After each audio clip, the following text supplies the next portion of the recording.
On April 10, 1912, the RMS Titanic, a ship hailed as Unsinkable, embarked on its maiden voyage from Southampton, England, to New York City.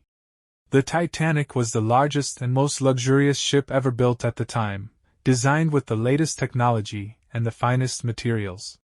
With a length of over 882 feet and a weight of over 46,000 tons, it was the marvel of the seas, equipped with luxurious first-class suites, grand dining rooms, and unparalleled amenities.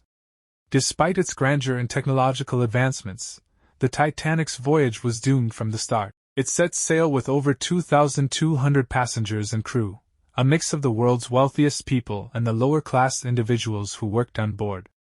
Among the notable passengers were the wealthy businessmen John Jacob Astor IV, Isidor Straus, and Benjamin Guggenheim, who would later become tragic figures in the story. As the Titanic sailed toward its destination, the weather was calm, and the sea was unusually quiet, a deceptive calm that would mask the deadly threat lurking ahead. The ship was traveling at an incredible speed of 22 knots, which was considered fast for a vessel of its size. Despite warnings from other ships in the area about icebergs ahead, Captain Edward Smith chose to continue at full speed, believing the Titanic could handle anything. The ship's design was said to be foolproof, with its watertight compartments intended to prevent it from sinking, even if a hull breach occurred. But at 11:40 p.m., disaster struck. The Titanic collided with an enormous iceberg. The iceberg ripped a 300-foot-long gash along the ship's starboard side, causing the hull to buckle. Water began flooding into the lower decks at a terrifying rate. The supposedly invincible ship was now taking on water, and the reality of the situation began to dawn on the crew and passengers. The immediate response was a mixture of disbelief and panic. Many passengers initially refused to believe the ship could sink. But as the Titanic began to list and the lifeboats were deployed, the severity of the situation became undeniable. The lifeboats were insufficient for the number of people aboard, and many passengers were left to face an agonizing fate. As the Titanic's fate became clear, panic began to spread. On board, some passengers remained calm, while others, gripped by fear, tried desperately to secure a place in the lifeboats. However, the lifeboats were only enough for half the people on board, and many were launched only partially filled. On the upper decks, the wealthiest passengers were among the first to board the lifeboats, as the ship's officers and crew tried to prioritize women and children, but this led to anger and confusion among the lower-class passengers, many of whom were trapped below deck as the Titanic began to sink further into the cold waters of the Atlantic. The lower-class passengers had been kept in the lower levels of the ship, which were now flooded. Amid the chaos, some passengers tried to stay calm and assist others. Isidor Straus, the co-owner of Macy's department store, and his wife, Ida, had the option to escape in a lifeboat, but he refused to leave her behind. They both perished in the freezing waters. John Jacob Astor IV, another prominent figure on board, also perished when he was separated from his wife and was later found among the dead. As the ship continued to sink, those who had not yet boarded lifeboats found themselves facing a terrifying reality. The Titanic was going down, and there was nowhere to escape. The ship broke apart as it sank, with the stern rising high into the air before finally plunging into the ocean. The water was below freezing, and anyone left in the water would not survive long. But even as the ship sank, rumors began to swirl. Some survivors spoke of the eerie calm that preceded the crash, while others described mysterious events unfolding on the decks. Was the disaster a simple accident, or was there more to the story? Some even believed the Titanic was the target of a larger conspiracy, one that involved the wealthy passengers who were aboard.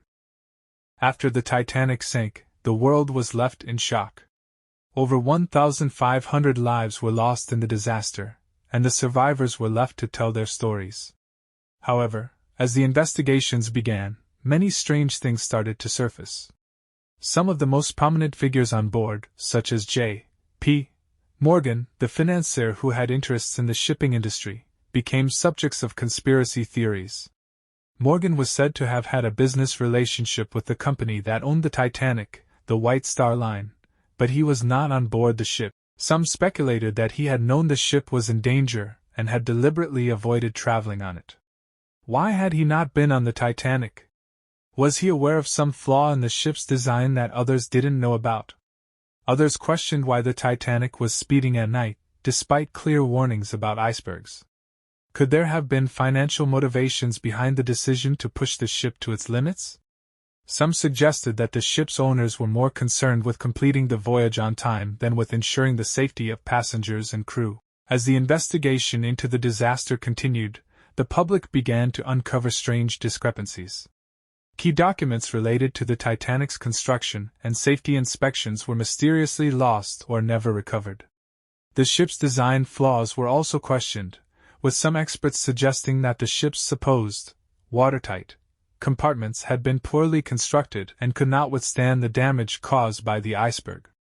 Rumors began to circulate about sabotage, with some people suggesting that the ship was deliberately targeted for financial or political reasons. However, these theories remained largely speculative and were never proven.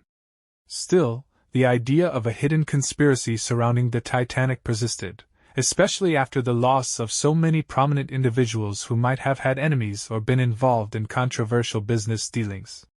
The mystery deepened as more and more theories emerged, each offering a different explanation for what had caused the ship to sink. Some believed it was simply a tragic accident, while others thought the Titanic was the victim of a deliberate attack. The survivors' accounts varied greatly, and each person seemed to have their own version of what happened. In the wake of the Titanic disaster, a series of investigations were launched to determine the cause of the sinking. While the official reports pointed to the collision with the iceberg as the primary cause, many questions remained unanswered. Why had the ship been traveling so fast despite the iceberg warnings? Why were there not enough lifeboats for all the passengers? And why had the wealthy passengers received preferential treatment, while many of the lower-class passengers were left to die? Some suggested that the Titanic had been the victim of a conspiracy, orchestrated by powerful figures who wanted to eliminate certain individuals aboard the ship. J. P. Morgan's connections to the disaster raised suspicions that the Titanic's sinking was not a random tragedy, but rather a carefully planned event. Years after the disaster, many of these questions remained unanswered. The wreck of the Titanic was not discovered until 1985, and even today, the full story of what happened that fateful night is still not known. The conspiracy theories surrounding the Titanic's sinking continue to intrigue people around the world.